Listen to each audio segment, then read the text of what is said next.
10 fitness myths seen on social media that are completely false. Part 2.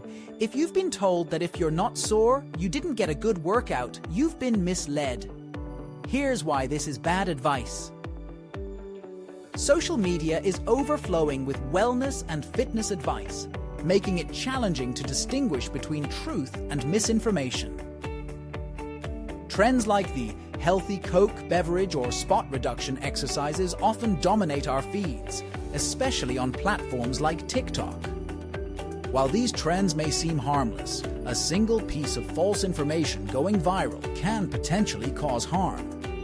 Many influencers, lacking proper credentials, spread questionable advice.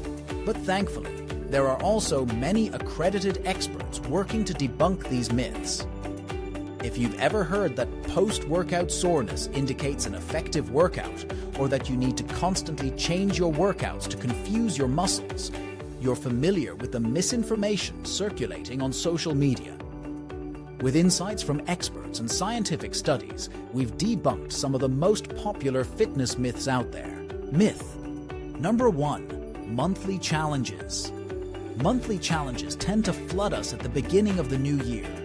They're usually in the form of a 30-day challenge that requires you to do 100 squats a day or eliminate food groups, among other examples.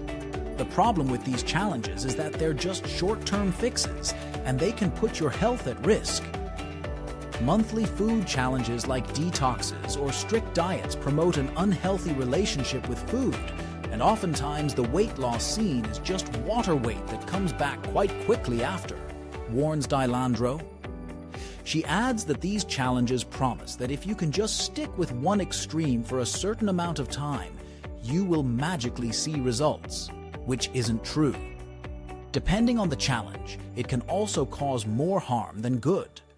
For example, if you haven't exercised in months and suddenly decide to take on a running challenge, you can put yourself at risk of injury because most of these challenges tend to be intense and lack balance. Instead, the best approach would be to set realistic goals for yourself that can extend past that month.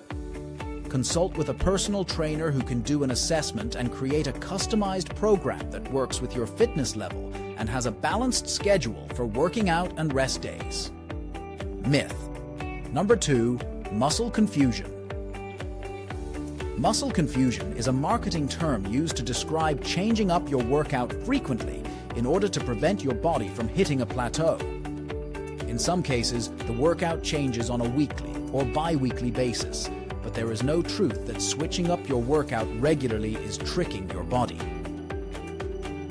Dilandro says much of this myth is attributed to trendy workouts that make claims that by changing up your workout routine, your muscles will need to continue to adapt to prevent complacency.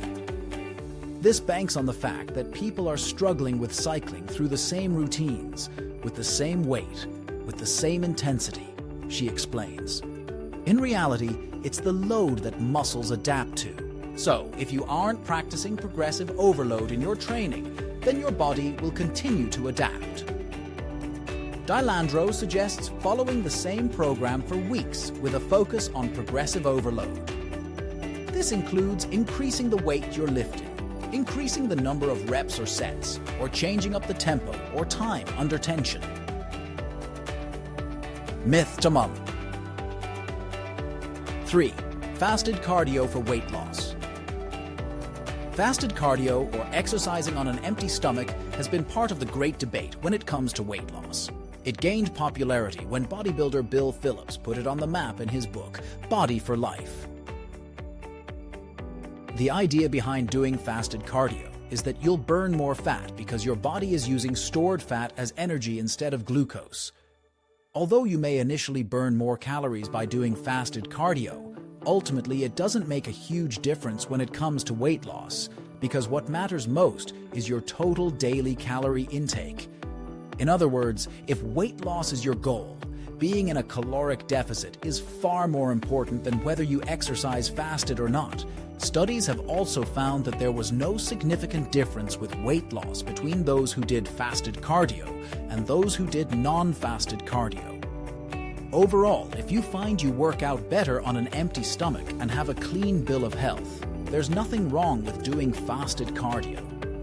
Depending on the type of exercise you're doing, such as strength training, you may find being fueled beforehand is a better option to prevent you from hitting a wall. If you're pregnant or have blood sugar, blood pressure, or other medical issues, you should consult with your doctor before attempting fasted cardio or avoid it altogether.